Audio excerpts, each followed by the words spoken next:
the way, we weren't planning a rally, but our headquarters is just around the corner. And these are all people who've been working like the devil to try to get us elected as the... So I want to thank you. I want to thank my sister Valerie and my son-in-law, Dr. Howard Krein, who are here. And folks, look, we were planning a big rally in Cleveland tonight. But the governor of Ohio asked the presidential campaigns to cancel their indoor public events in Cleveland with large crowds of people. And that's what we did due to the coronavirus, and he was concerned about that. And as I've said all along, that we would follow the guidance of the CDC, state and local officials, and public health officials with respect to our campaign events. And we'll continue to do that. This whole coronavirus issue is a matter of presidential leadership. And later this week, I'll be speaking to you on what I believe the nation should be doing to address this virus. But tonight, I want to speak to you from Philadelphia, where we announced our campaign at the front end, where we did our final announcement.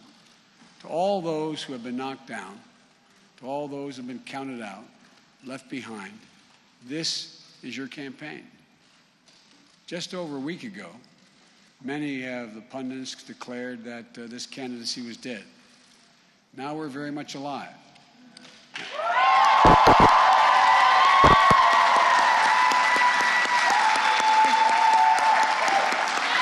And although there's a way to go, it looks like we're going to have another good night.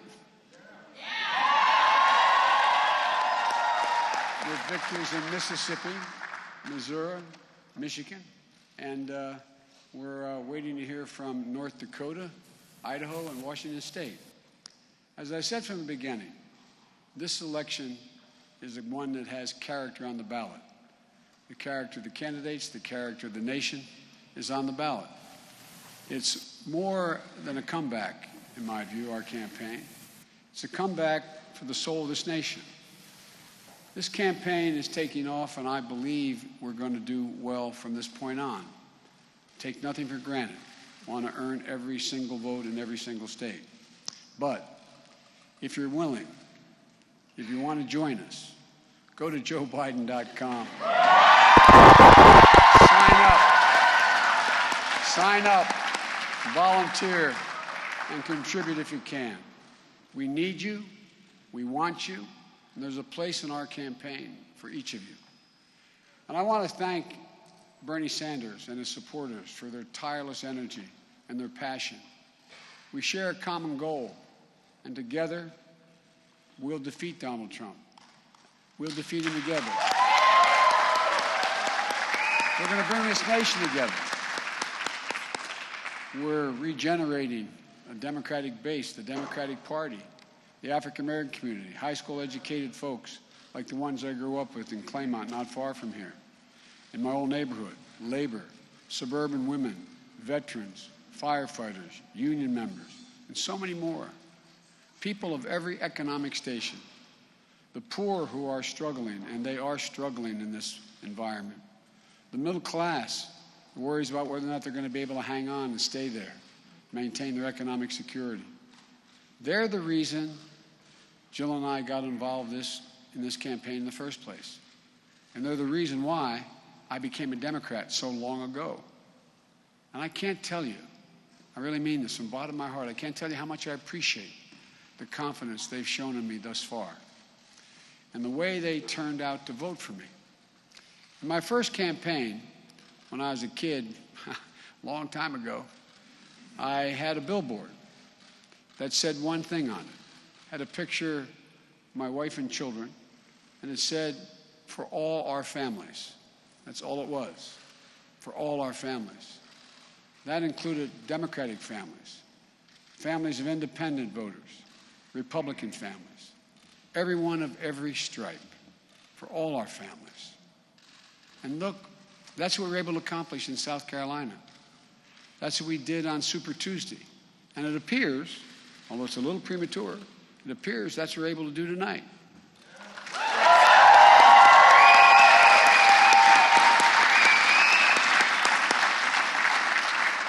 And just the past week, so many of my incredibly capable competitors have endorsed me. Mayor Pete Buttigieg, Amy Klobuchar, Beto O'Rourke, Mike Bloomberg, Cory Booker, and Kamala Harris. Together we're bringing this party together. That's what we have to do. Tonight, we are a step closer to restoring decency, dignity, and honor to the White House. That's our ultimate goal. Yes.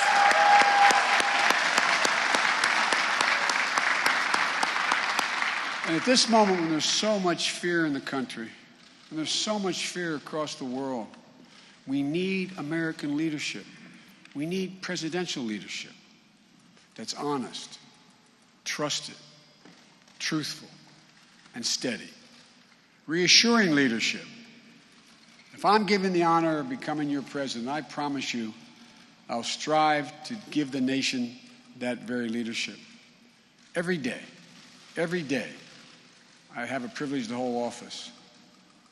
That's the reason why I'm running for president.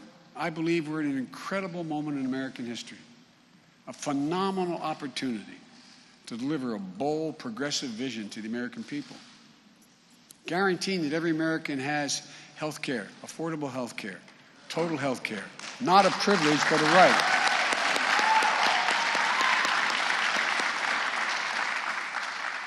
Building on Obamacare, providing every child access to good education regardless of their zip code, to deal with the moral depravity of our children who have to learn as they go to school, little children, to duck and cover, zigzag down a hallway because they fear someone with a semi-automatic weapon may be coming in. We have to stand up to the gun manufacturers and to the NRA, and I will do it. We have to rebuild the middle class. We have to rebuild the middle class, and this time bring everybody along. Everybody along.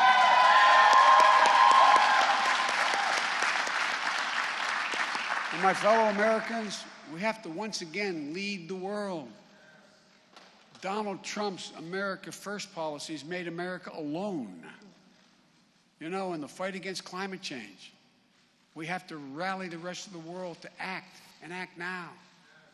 Rejoin the Paris Climate Accord on day one. Make it clear to our allies that we'll honor our commitments, that our word can be trusted. And make clear to our adversaries that we will stand fast in restoring world order. That's the American responsibility. Tonight, I'm speaking to you from the National Constitution Center, not far from where two of the most important documents in all of history were written. The Declaration of Independence. We hold these truths to be self-evident. Those words became the American creed, known around the world. The U.S. Constitution, we the people. These words literally changed the world. We've never fully lived up to the promise of either of those documents, but we've never, ever before walked away from them. And they're a reminder of what's at stake in this election. Our very democracy is at stake in this election. As I said from the moment I announced not far from here that I believe we're in the battle for the soul of this nation. With Donald Trump as president, our core values, our standing in the world, our very democracy, everything that has made America, America, is truly at stake. I believe this nation can overcome 4 years of Donald Trump, but given 4 more years, he'll forever and fundamentally change the very character of this nation.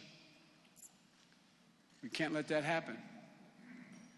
But winning means uniting America, not sowing more division and anger. It means having a president who not only knows how to fight, but knows how to heal. It means replacing a president who demeans and demonizes people with a president who believes in empathy, compassion, and respect for everyone. It is my hope that the days of divisiveness will soon be over. We're a decent, brave, resilient people. We are better than this moment we're in. And what we have to do, we just need to remember who we are. This is the United States of America. There's not a single thing we cannot do if we do it together. We're on close to the eve of St. Patrick's Day. I'm thought of a quote. Some of you heard me quote many times. A fellow that I admired very much who passed away not long ago, a poet named Seamus Heaney. He wrote a poem called The Cure of Troy. And here's what he said in one stanza. He said, "History teaches us not to hope on this side of the grave, but then, once in a lifetime, that longed-for tidal wave of justice rises up, and hope and history rhymes." I truly believe it's within our power, for the first time in a long time because of what's happened in the past 3 years, the power to make hope and history rhyme. That's what we're going to do. God bless you all, and may God protect our truth.